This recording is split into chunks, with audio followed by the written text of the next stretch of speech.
Hi, welcome to We Are Cosmic Nature, the podcast. My name is Kelsey, and I am super excited to dive into today's topic.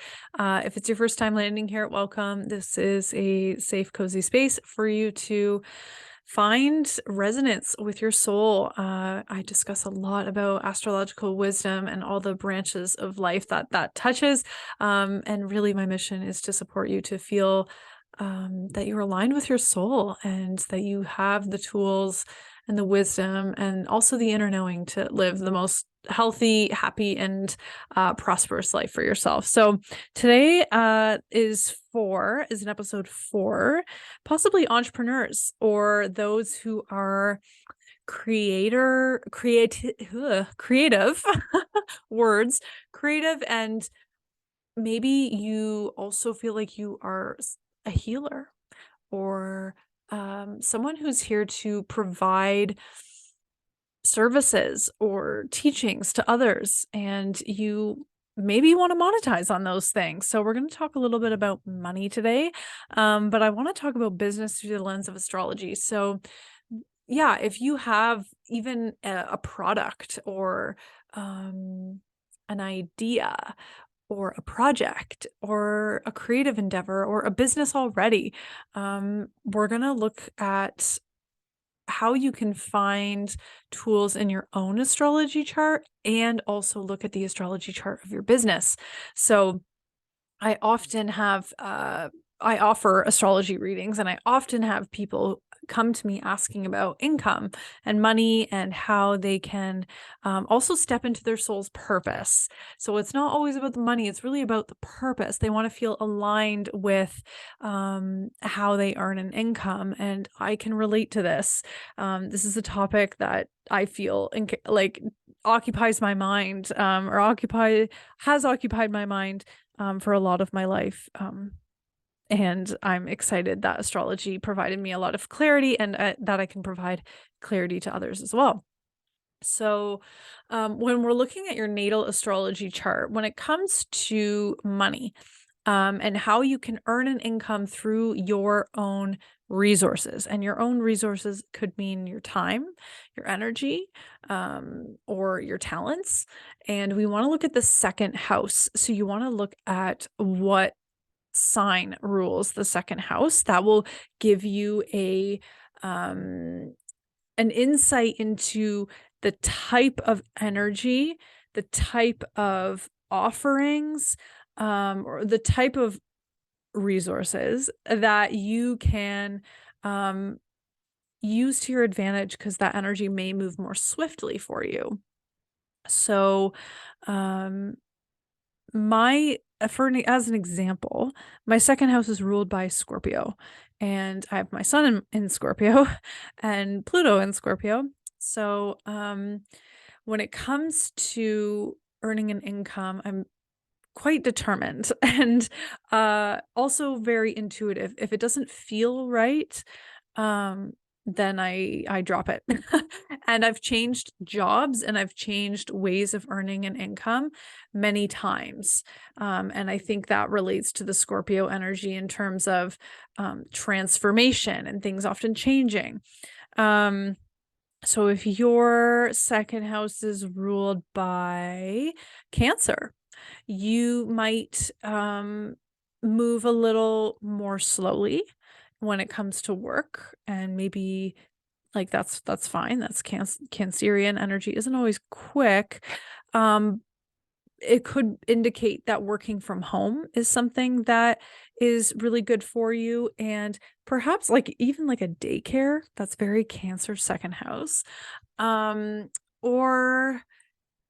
your way of providing energy to the world is through cooking, like really providing and nourishing, and whether or not you're getting financial compensation back, which the second house can rule, you might be getting just like energy in general, like somehow you are resourced and able to sustain yourself in some capacity by other means, whatever that is. The other house we want to look at in your chart is the sixth house. This is the house of service, and it's how you love to, provide for others. It can also rule your day-to-day life and your routine. So if your sixth house is ruled by, say, Sagittarius, you might have a little bit more of a whimsical schedule, and you might travel a lot. And Sagittarius can also be very teacher-like energy because it's quite wise. So perhaps you provide wisdom to others. Let's see. And then if we look at the 10th house, this is another really important one when it comes to business, because the 10th house is career and recognition and really being acknowledged for your efforts. And it's kind of like a pinnacle point in your chart of reaching the mountaintop. So your 10th house is a really important house to consider when we look at your chart. So my 10th house is ruled by Cancer. I've got my Mars in Cancer, and so I'm motivated. Mars can be motivation, but I also like to work from home, and I'm okay with that. And I think a lot of us can relate. Perhaps if your 10th house was ruled by Aquarius, you might thrive in a busier environment and being surrounded by a lot of people, because Aquarius can really rule community, and that can also rule the internet. So maybe you have a large community on the internet as well. And maybe if your 10th house is ruled by Gemini, you could be a teacher. And when we look at the planets that are in these houses, that adds emphasis to those areas of your life. Mars, like I mentioned, is motivation and action, and can be drive and determination. Saturn is a good planet to have if you're down to do the work and like really be committed and disciplined to something, this project or this business. Uranus can, represent disruption and sudden changes, which could be breakthrough energy as well. Doesn't mean that's a bad thing. And Mercury in those houses can rule communication, right? Maybe you're supposed to be communicating quite a bit. Venus in any of those houses, Venus can be a very harmonizing planet and can rule money. That could be helpful. So I would look at your 2nd, 6th, and 10th house when it comes to your personal natal chart and how you want to and to better understand yourself on a soul level when it comes to business or income in general. Now, I also want to go over, I have a PDF that you're welcome to download, which I will link below, but I'm going to explain it here. And this is looking at your business astrology chart. So it includes how to find your business astrology chart, and I'll mention it here. You want to look at the birth of your business. So either the day that you got your business license, or you decided on the business name, or the project, channeled through, or you got your book title, or your publishing deal, or maybe the day the book launched or your project launched, like whatever feels like the birth of your business or your creative idea. Use that date and time. Whatever like actually feels the most aligned for you, use that as the birth date of this business. Okay, so I'm going to talk about the houses and the planets, and I'm going to move through pretty quick. So if you want to follow along on the PDF when you have a moment, download it. But it's really helpful to know, to be able. I also offer, by the way, business astrology sessions. So if you don't want to learn all the details and how they all work together, no problem. Let's do it together, and we'll hop on a Zoom call, and we'll go over all of this. So it's catered to you and your business and your project. But otherwise, if this is like interesting to you, then let's dive in. So the sun, this is how your business will be seen. It's the light. It's here to shine. It's the gifts your business is here to share. Okay. The sun, it's like It's you. We all have a sun. That's like, that represents you. And then there's all these other aspects of you, but the sun's very important. The moon is the safety zone of your business, and it's what it needs to feel grounded and secure.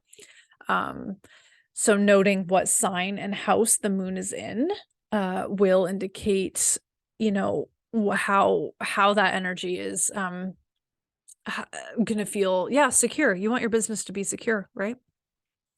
Mercury is how to effectively communicate your message, your offer, your values, and how to exchange with clients. That's really important. When it comes to business, we want to make sure we are communicating clearly. This can rule contracts and invoicing and that sort of thing. So we want to make sure, if your Mercury is in Pisces in the 8th house, when we look at your astrology chart of your business, then, I would just like have a post-it note on your desk somewhere, like, remember to double check your work before you send it off, or something like that. Venus is the exchange of money, sharing value, and receiving compensations. It's also your brand essence. Venus rules beauty. So, how your business kind of wants to be displayed. We'll get a little bit more into that too a bit later, but that's one way we can find that. And then definitely the money and the exchange of energy is an important piece here. So maybe you want to work on commission, or you want to work in collaborations, or we'd have to, dive a little bit into where Venus is in your chart and the aspects it's making to other planets, but that's a good planet to look at, and its placement when it comes to your business.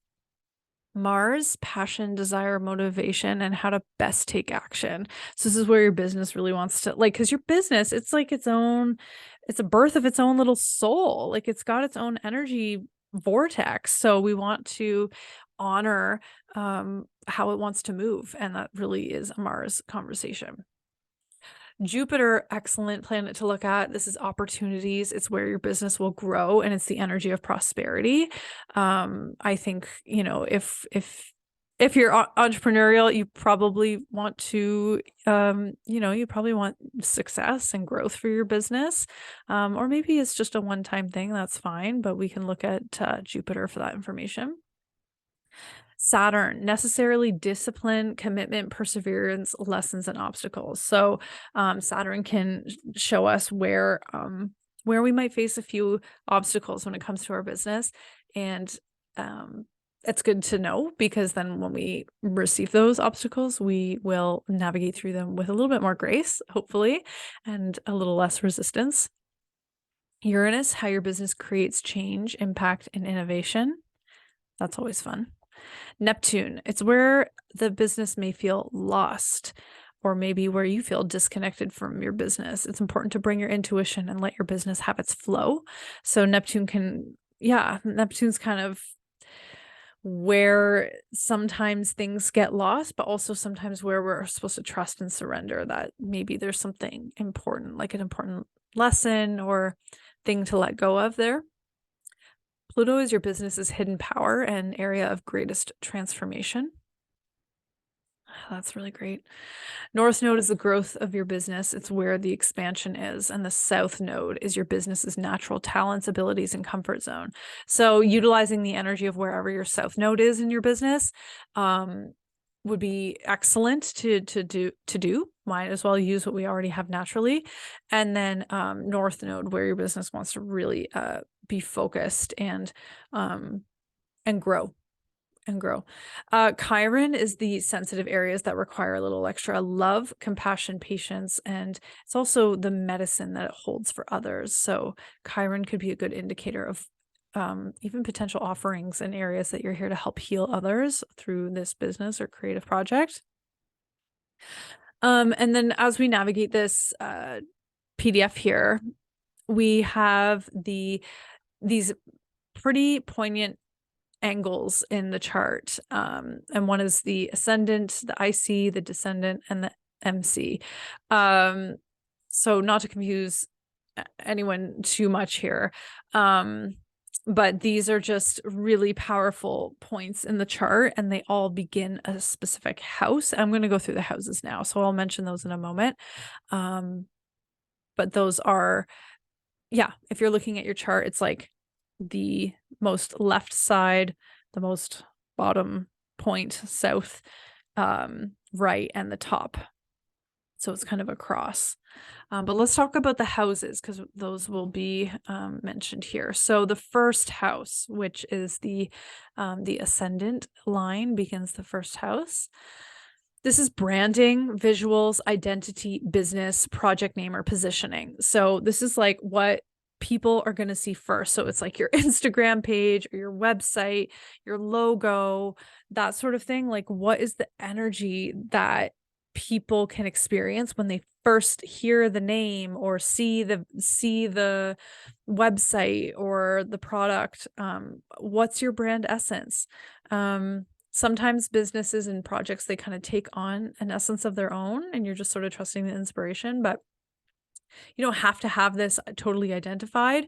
But I mean, again, when we look at your astrology chart, so say you want to launch a business, we can like create that chart, and sort of play with certain dates and times that you want to establish your business, um and kind of work with it that way. But if you already have a business, and you're like feeling like maybe there's a disconnect with your message or your brand, and finding the right clients, let's look at the first house. Maybe there's some branding adjustments that we can make there. Your second house rules financial security, how your business earns or spends money, and the value you give and share. Yeah, these are all 100% worth noting. And the third house, communication, networking, messaging, social media, teaching, writing. So yeah, this really is more like a wordy area. So it's like how you want to word your Instagram posts or your emails, or maybe it's even, the words that are in your ebook or something. We can look to the energy of the third house to find a little bit more inspiration there.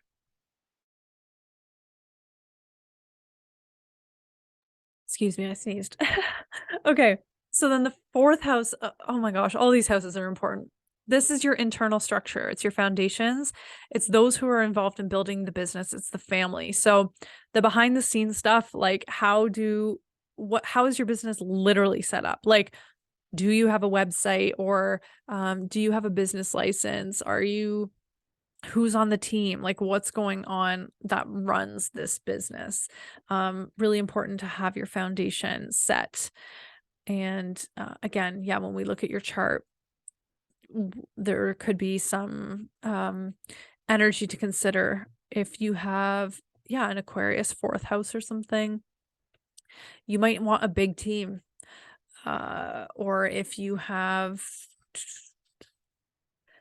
Saturn in the fourth house, it could mean that it's really important for you to commit to building that solid foundation first before trying to get all the things flowing.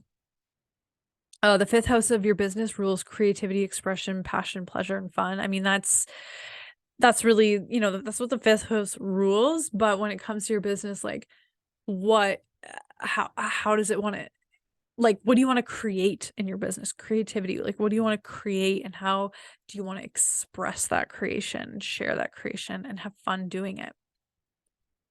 The sixth house, methods, operations, scheduling, services. It's the health of the business and organization. So that kind of correlates a little bit to what I said about the fourth house, but this is like day-to-day operations. Like, really it's kind of like a technical house, and like, what's the schedule? What are your operating hours? And are all your systems and automations in flow and connected so that people can book with you?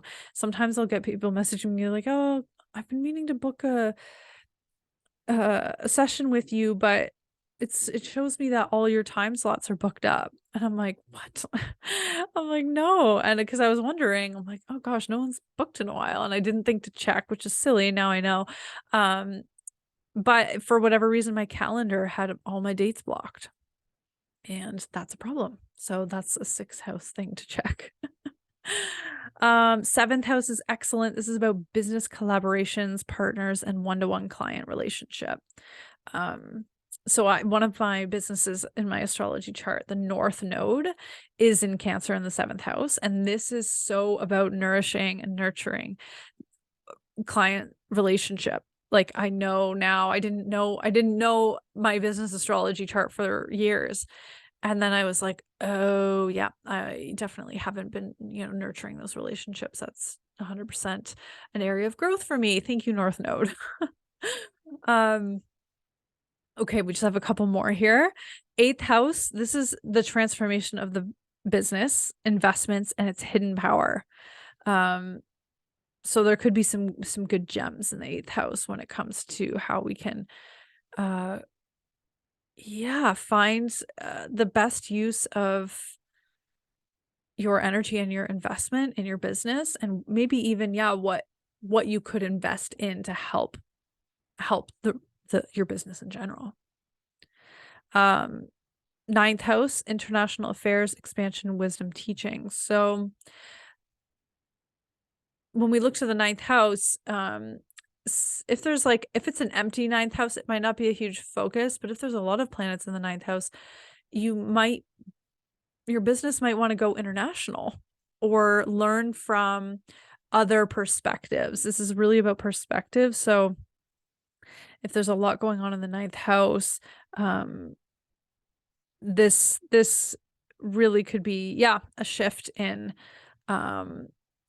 direction for your business. And it could be an area of change and growth that just is something you never even thought of, which is kind of cool. 10th house is public recognition, awards, success. So yeah, really, if you're striving for your version of success, then we want to look at the 10th house and what's going on in the 10th house, and what energy we can utilize there to help your business to reach, this place of acknowledgement and recognition for the work that you've put into it. And lastly, we have the 11th and 12th house. So the 11th house rules networks, community, goals, innovation, how your business stands out. The 11th house is kind of a fun one, but yeah, it's like, what goals do you want to set? Who and what community do you want to connect with?